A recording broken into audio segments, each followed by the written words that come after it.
तो आज हम एज के बारे में समझते हैं और एज का मतलब क्या होता है। तो मैंने कहा कि पहले हम इसका बेसिक समझते हैं और कैसे हम करेंगे। तो आज जब मैंने कहा कि एज का मतलब क्या होता है, तो एज एक ऐसा जो टॉपिक है वो हमें एक दूसरे का सम्मान करना सिखाती है। क्या करना सिखाती है? सम्मान करना सिखाती है। कि अगर एज हमसे कोई भी कास्ट का बंदा हो, हमसे ये नहीं मतलब कि हमको ये नहीं पढ़ाया गया है कि हमें सिर्फ पंडितों का ही सम्मान करना चाहिए और हमें सिर्फ जो हमारे घर के सदस्य हैं उन्हीं का सम्मान करना चाहिए। हमारा ये हम लोगों को ये संस्कृति सिखाती है कि जो जो हमसे बड़ा है उसका सम्मान करना चाहिए, वो चाहे कास्ट में छोटा हो चाहे कास्ट में बड़ा हो। और जो हमसे छोटे हैं तो उनको अगर वो गलत राह जा रहे हैं तो उनको समझाना चाहिए कि वो इस तरीके से चलें और यहाँ पर आप जाओगे ये आपके लिए गलत है और ये आपके लिए सही है। इसके बारे में हमें एज सिखाती है। तो एज में जैसे हम ले लेते हैं, जैसे दो भाई हो आप लोग, मैंने कहा दो भाई हैं और दो भाई में एज में जो होता है वो हमेशा एज की वजह से ही हम एक दूसरे का सम्मान भी करते हैं, ये तो पता ही हो गया आपको। अब हमने कहा आप लोग दो भाई हो, तो हमने कहा अब एक जो बंदा है वो मान लो कि आप 16 साल का है और एक जो बंदा है वो मान लो 20 साल का है। कितने साल का है? वो 20 साल का है। तो ये 16 वर्ष का है और ये 20 वर्ष का है कि नहीं है? तो इसका मतलब मान लो कि ये मैं हूं और ये मेरे भाई हैं, ठीक। अब ये हम अगर 16 साल के हैं, हमारे भाई अगर 20 साल के हैं, ठीक। अब 20 साल के हैं तो मैं अपने भाई से कितने वर्ष छोटा हूं? तो आप कहोगे 4 वर्ष। और मेरा भाई जो है वो मुझसे कितना बड़ा है? तो आप कहोगे कि 4 साल बड़ा है। बड़े हैं कि नहीं बड़े हैं? फिर उसके बाद मैंने कहा कि अगर यहाँ पर 4 साल आपसे बड़े हैं तो आप अगर यहाँ पर 16 साल के थे और भैया आपके 20 साल के हैं वर्तमान में, ये कंफर्म है। अगर मैंने कहा आप 16 साल के हो और यहाँ पर आप आए और हम यहाँ पर आए और एकेडमिक ज्वाइन किया और यहीं पर आप फिजिकल की तैयारी करने लगे। अब फिजिकल की तैयारी किया, फिजिकल की तैयारी में आपको 1 वर्ष लग गए और उसके बाद आप उसके लिए तैयार हो गए और वहां पर कहने का मतलब कि आप 16 साल में 1 साल आपने दिया किसको? फिजिकल में। फिजिकल ने अपना कंप्लीट किया और बाद में भर्ती आई और आप वहां पर देखने गए और वहीं पर आपका चयन हो गया और आपने फिजिकल निकाल लिया। अब फिजिकल आपने निकाला तो आपको रिटन की तैयारी करने के लिए आपको बुलाया जाएगा। अब रिटन के लिए आप फिर आए और इसी कोचिंग में आकर और आप पढ़ने लगे और पढ़ने के बाद आपने अपना रिटन भी कंप्लीट कर लिया। अब रिटन भी कंप्लीट कर लिया और अपने घर जो हो, आप 16 साल के जब थे तो आप अपने घर, आपके पिता ने कहा जब तक आप सिलेक्ट नहीं हो जाओगे तब तक आपको घर मत आना और जो खर्चा है वो हमसे कह देना, मैं देता रहूंगा। तो आपने कहा ठीक है। अब यहाँ पर 16 वर्ष की उम्र में आप यहाँ पढ़ने आए थे और आपका भैया जो 20 साल का था वो अपने घर पे ही था और जब 16 वर्ष के थे तो आप यहाँ आए, यहीं से आपने फिजिकल किया, फिजिकल के बाद आपने रिटन भी यहीं से निकाला और आपको ज्वाइनिंग के लिए समय भी नहीं दिया गया मान लो, और यहीं से आपको बुला लिया गया। अब यहीं से बुला लिया गया और आप ज्वाइनिंग पर चले गए और ट्रेनिंग आपने कंप्लीट की और ट्रेनिंग के बाद 4 साल वहीं पर लगा दिए और 4 साल वहीं पर लगाए और 1 साल तुमने फिजिकल में लगाए, 5 साल हुए। तो इसका मतलब आप जब घर वापस आओगे तो 21 साल के हो जाओगे कि नहीं हो जाओगे? बोलो, 21 साल के हो जाओगे। अब जब 21 साल के आप होगे तो आपके भैया जो होंगे वो कितने साल के हो जाएंगे? 25 साल के हो जाएंगे। भाई तो होगा नहीं, तो आपके भैया कितने साल के हो जाएंगे? 25 साल के भैया को 20 साल में छोड़ा था और भैया स्थिर ही रहेंगे, आपके 20 ही वर्ष रहेंगे, ऐसा तो है नहीं। तो यहां पर हमने कहा 5 साल बाद जब अपने घर वापस आए, 5 वर्ष बाद जब अपने घर वापस आए तो आप 21 साल के हो गए, भैया कितने साल के हो गए? 25 वर्ष के। तो आपने देखा फिर भी आपके भैया जो हैं आपसे कितने बड़े हैं? तो आप कहोगे कि 5 साल बाद आए, फिर भी हमारे भैया 4 ही साल बड़े हैं। कितने बड़े? 4 साल। अच्छा, अगर मैं आज वर्तमान में 16 साल का हूं तो मान लो 5 साल पहले मैं 11 वर्ष का था कि नहीं था? बोलो। अगर आप 11 वर्ष के थे और आपके भैया अच्छा कितने साल के रहे होंगे, तो इसका मतलब आपके भैया कितने साल के रहे होंगे? 15 वर्ष के रहे होंगे। तो अगर 15 वर्ष के रहे होंगे 5 वर्ष पहले, तो इसका मतलब कि अगर 5 वर्ष पहले, तो 5 वर्ष पहले आप अपने भैया से कितने छोटे थे? फिर भी आपके भैया आपसे 4 ही वर्ष बड़े थे और आप 4 वर्ष छोटे थे कि नहीं छोटे थे? बोलो।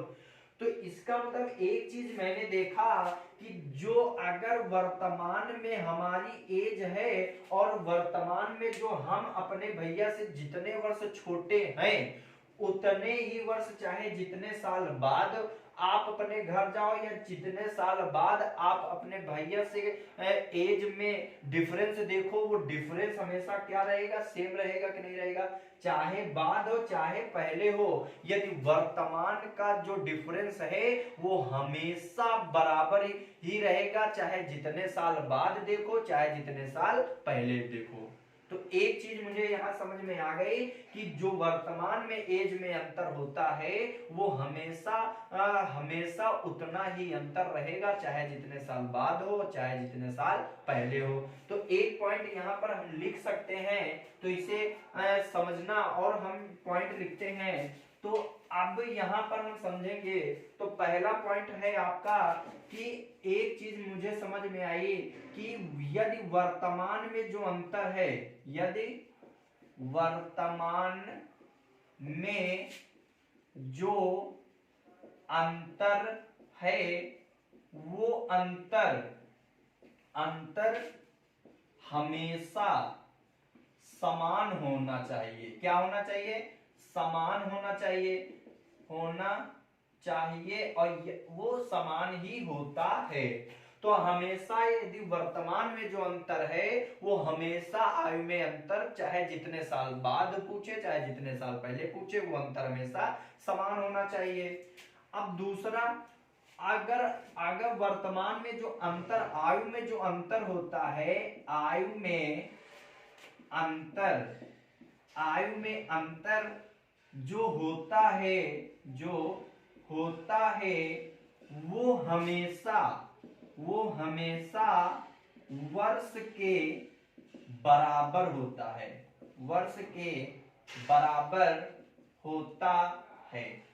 अब ये दो पॉइंट आपने देखा कि यदि वर्तमान में जो आयु में अंतर है, जैसे हमने 4 साल आज हमारे वर्तमान में अंतर है हम और भैया में, तो वो 4 साल का चाहे जितने साल बाद आप डिफरेंस देखो चाहे जितने साल पहले देखो डिफरेंस, वो 4 साल का ही होना चाहिए और होता है।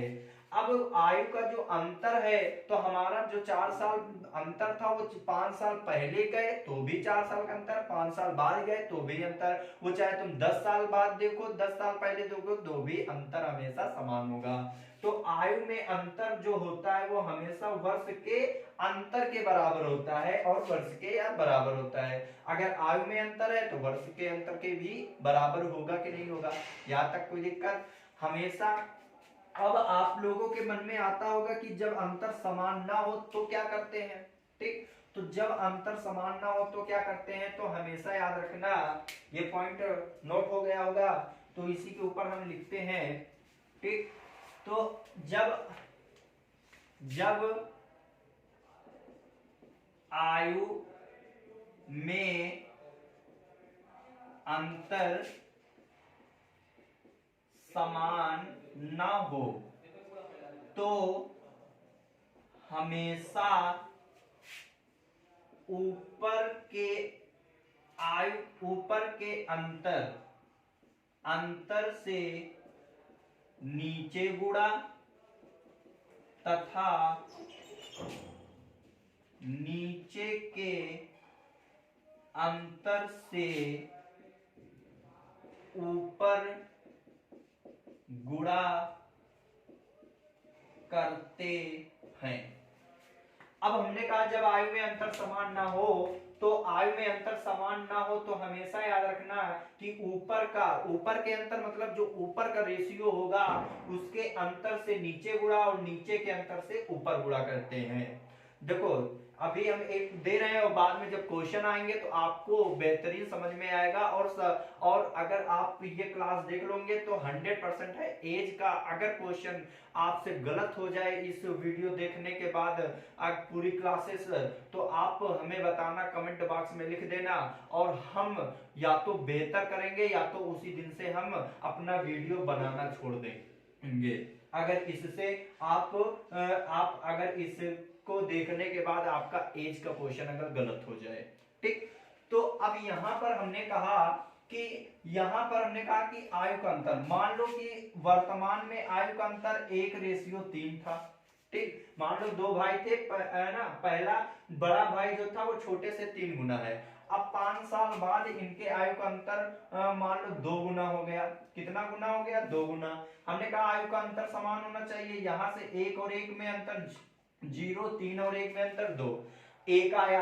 तो अब अंतर देखो दोनों जगह समान नहीं है, तो मैंने कहा कि अंतर समान करने के लिए ऊपर के अंतर मतलब 3 और 1 का अंतर 2, ऊपर के अंतर से नीचे गुणा और नीचे के अंतर से ऊपर गुणा कर देते हैं। 2 और 1, यहाँ पर 1।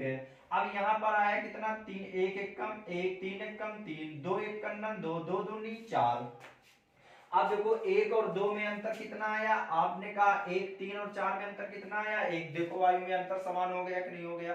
तो आयु का अंतर अगर समान नहीं है तो आयु का अंतर समान करने के लिए दिए गए रेशियो के ऊपर वाले रेशियो के अंतर से नीचे गुणा करते हैं और नीचे वाले रेशियो के अंतर से ऊपर गुणा करते हैं और तब आपका अंतर समान हो जाता है। तो ये आपकी बेसिक क्लास थी, इसको देखिए और नेक्स्ट क्लास में आपको इससे संबंधित प्रश्न आपको मैं बताऊंगा और आप कैसे करोगे और कैसे प्रश्न आते हैं वो भी मैं बताऊंगा।